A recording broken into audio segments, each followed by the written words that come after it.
Hello, everyone. Welcome to the new year. This is January 2nd, and we're so happy to have you with us for this Gifts of God program, our 1 year study of A Course in Miracles. And this is one of our miracle messages that we try to do once a week on Facebook.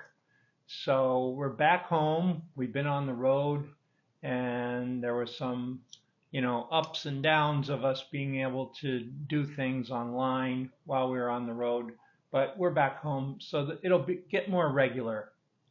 So today we thought we would talk about gratitude and that love and gratitude go together. Like if you don't have gratitude, it's very hard to have love. And if you have love, you will definitely have gratitude. So they go together, and there's a lesson in A Course in Miracles, number 195, that says, "Love is the way I walk in gratitude." So ask yourself, are you walking in gratitude? Do you have enough appreciation for the people around you? The close people around you? Do you express that to the people around you? Everyone likes to be acknowledged, right? So maybe you can become a master of acknowledgement. So, Sandra Ray, what does this lesson 195 have to say? Right. Love is the way I walk in gratitude is the statement that we start out with. Gratitude is a lesson hard to learn for those who look upon the world amiss. The most they can do to see themselves as better off than others. The most that they can do is to see themselves as better than others. So that's seeing yourself amiss. And they try to be content because another seems to suffer more than they. How pitiful and depressing are such thoughts. For those who has cause for thanks while others have less cause, and who could suffer less because he sees another suffer more? Your gratitude is due to him alone who made all cause of sorrow disappear throughout the world. Yeah, so I think that's a very loaded paragraph. Yeah. Often we feel a little bit like, oh, wow, I'm so glad I don't live in, you know, East Africa with no running water and uh, no electricity. And so we feel, a little bit grateful that we're not as bad off as somebody else. But this is saying that's not gratitude. That's something else. That's this last line where it says gratitude for him who would remove the cause of sorrow and suffering. So yeah, that's the real gratitude when we see that our happiness is God's will for us, and anything in our life that's not that, we have the means to undo it, to dissolve it, and set ourselves back in the rightness of happiness. So that would be the end of sorrow. It is insane to offer thanks because of suffering, but it is equally insane to fail in gratitude to one who offers you the certain means whereby all pain is healed and suffering replaced with laughter and with happiness. Yeah, because if somebody offers you release from all pain and suffering, well, then you should surely be grateful. Nor could the even partly sane refuse to take the steps which he directs and follow in the way he sets before them to escape a prison that they thought contained no door to the deliverance they now perceive.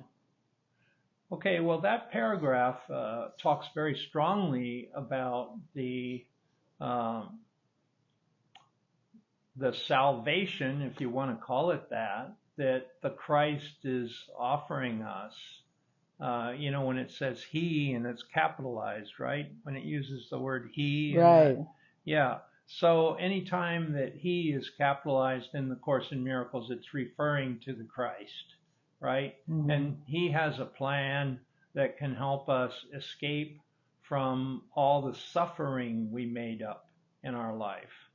He can help us undo and, do an inventory and dissolve and forgive and let go and be in a new frequency and let go of our grievances, let go of our guilt, let go of our fear, let go of our anger. These are all blocks that keep us in the habit of feeling bad. And, in this case, it's calling that sorrow. So, what is this plan that the Course in Miracles lays out to us, right? The whole Course in Miracles is coming from the Christ. He's offering us miracles. And do we want them? I mean, we have to first be clear what this is. So when it says he, it's like we're deciding we want to have a relationship with the Christ to undo our misperceptions that has caused us to suffer. And we are responsible for our own suffering. It's not something that happened to us from the outside. We, with our own thoughts, our own belief systems, our own patterns, our own unconscious repetitions of the past, have caused ourselves to suffer. And this plan that the Course in Miracles lays out for us is for us to change our mind. This is a mind training, and we need to change our mind to get a different result. If we want to end sorrow in ourselves and others around us, we have to change our mind. So that's what this paragraph's talking about. Yeah, it's surprising how it's talking about what's contrary to gratitude here. Your brother is, quote, your enemy because you see in him the rival for your peace, a plunderer who takes his joy from you and leaves you nothing but a black despair so bitter and relentless that there is no hope remaining. Now is vengeance all there is to wish for. Now can you but try to bring him down to lie in death with you, as useless as yourself, as little left within his grasping fingers as in yours. That's a pretty heavy paragraph. Yeah. You do not offer God your gratitude because your brother is more slave than you, nor could you sanely be enraged if he seems freer. Love makes no comparisons, and gratitude can only be sincere if it be joined to love. We offer thanks to God our Father that in us all things will find their freedom. It will never be that some are loose while others still are bound. For who can bargain in the name of love? Yeah, I think that love makes no comparisons, right? That's a powerful statement. And then this kind of assessment that we're always doing, are we better off? Are they worse off? Yeah. Are we better off? Are we worse off? Are they better off? Comparing, yeah. Comparing all the time, comparing. And it's saying in that mindset of the ego, there is no love and there is no gratitude. So we have to stop doing that. But it's pretty hard because we're conditioned to compare and we're conditioned to, think along those lines. So this is asking us to give that up. Right. Therefore, give thanks, but in sincerity, and let your gratitude make room for all who will escape with you, the sick, the weak, the needy, the afraid, and those who mourn a seeming loss or feel apparent pain, who suffer cold or hunger, or who walk the way of hatred and the path of death. All these go with you. Let us not compare ourselves with them, and thus we split them off from our awareness of the unity we share with them, as they must share with us. Yeah, the whole first page is all about comparing, isn't it? Yeah. Don't compare yourself to anybody. Yeah, okay. We thank our Father for one thing alone, that we are separate from no living thing, and therefore one with him. Line. And we rejoice that no exceptions ever can be made which would reduce our wholeness, nor impair or change our function to complete the one who is himself completion. We give thanks for every living thing, for otherwise we offer thanks for nothing, and we fail to recognize the gifts of God to us. So our gratitude has to be for everybody and everything. Yeah, we thank our Father for one thing alone, that we are therefore one with Him. So, it's like this wholeness, this connection. We are connected to every living thing, it says. Every living thing. And there should be inner joy from knowing that, right?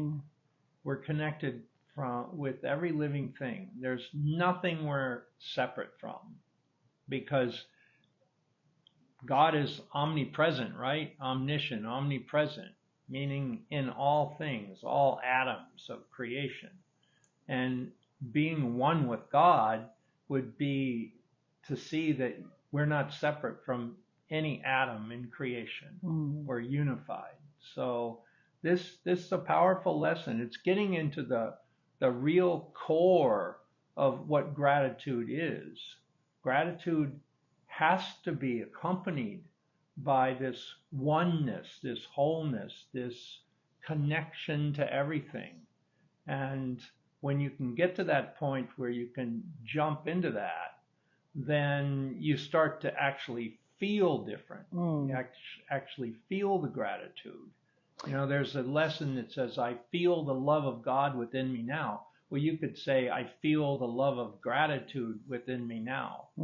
So this is a very, very important thing that it's saying. Then let our brothers lean their tired heads against our shoulders as they rest a while. We offer thanks for them, for it can direct them to the peace that we would find. The way is opening at last to us.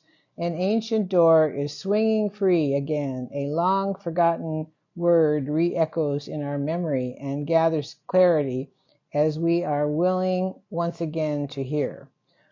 Walk then in gratitude the way of love, for hatred is forgotten when we lay comparisons aside. What more remains as obstacles to peace? The fear of God is now undone at last, and we forgive without comparing. Thus we cannot choose to overlook some things and yet retain some other things still locked away as sins. When your forgiveness is complete, you will have total gratitude, for you will see that everything has earned the right to love by being loving, even as yourself. Yeah, there's a lesson that says to love my Father, meaning God, is to love His Son, meaning all human beings, right? So I remember Tarsing encouraged us to go do service of some kind, and we could even create our own project, or he also recommended we go serve in Mother Teresa missions, which I did for 3 years. And her philosophy was that she was giving service to the poorest of the poor. So there was nobody turned away.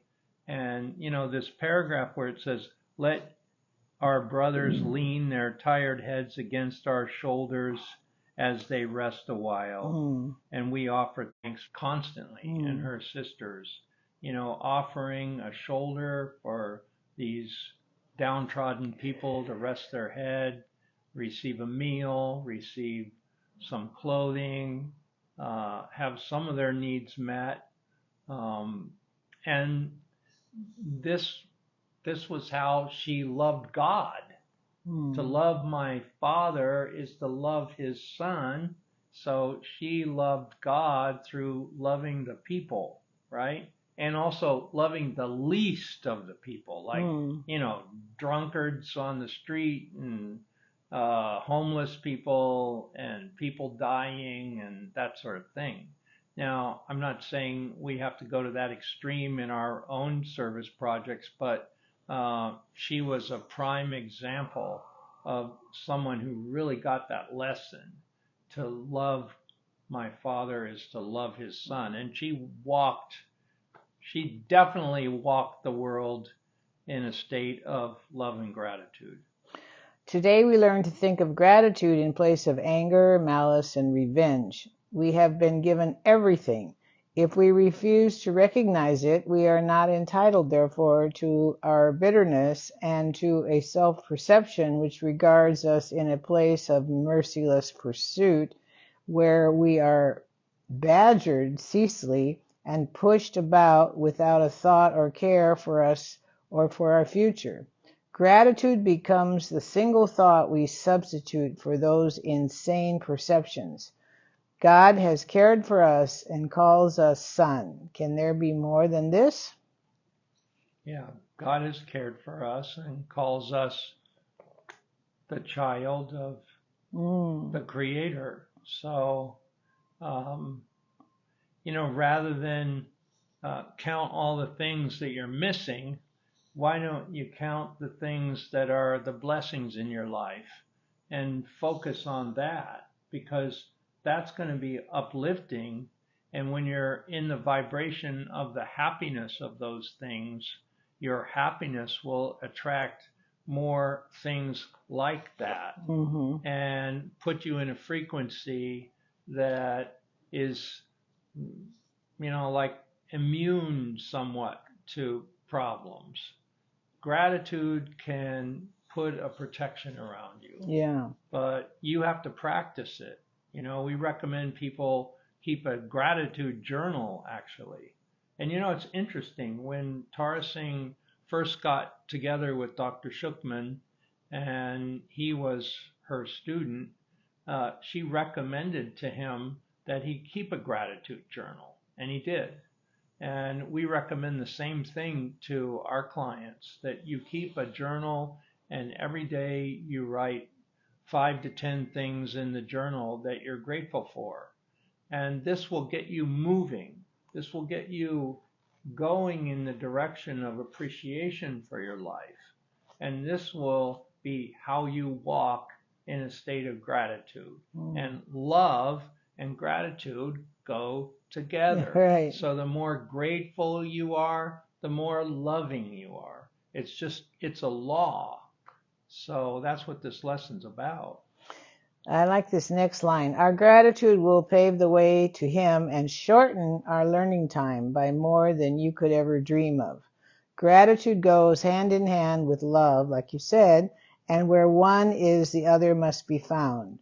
For gratitude is but an aspect of the love which is the source of all creation. God gives thanks to you, His Son, for being what you are, His own completion and the source of love along with Him. You are grateful, for love can walk no road except the way of gratitude, and thus we go who walk the way to God. Is that the full lesson? Yeah. Yeah. Mm-hmm. Yeah, that sounds like it's Right. complete. Yeah. Well, okay. So what are we going to do? We can live 2026 in a state of gratitude. So this is my challenge to you today, that you start a gratitude journal and you make this a serious endeavor.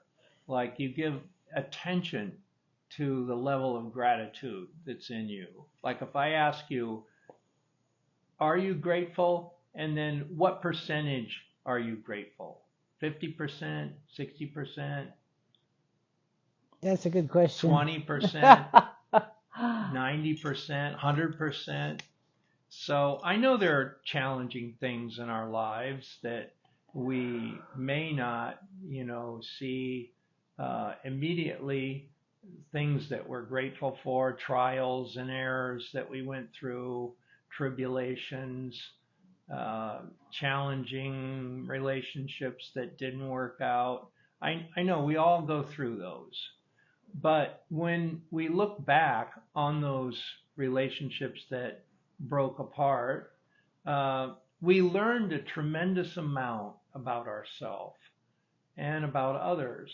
So if we can even be grateful for those traumas in our life, those failed relationships, those broken pieces, we have to be grateful for the broken pieces in order to put ourselves back together. That's the first step. So I think if we can take those broken pieces and appreciate them for what they were in that time and that we moved on, but the whole movement of our life is one of gratitude.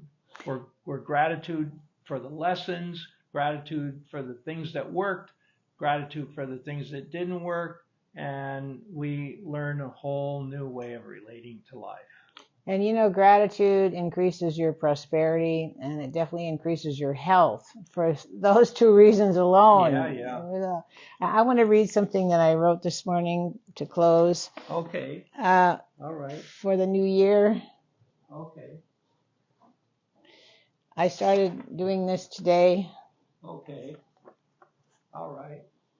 Sandra Ray's on a roll. I am grateful to be alive and grateful for everyone and everything in my life. I feel love for my day going well. I imagine and feel love for each thing in my day. I place the force of love ahead of me in everything I do by feeling love inside me as much as I can before I do anything. When I get dressed in the morning, I feel enormous gratitude for my clothes. Sandra Ray has a very good wardrobe. I love the thought of thinking of others. Okay, that's what I'm starting to read in the morning. I want to end on this. A couple of announcements.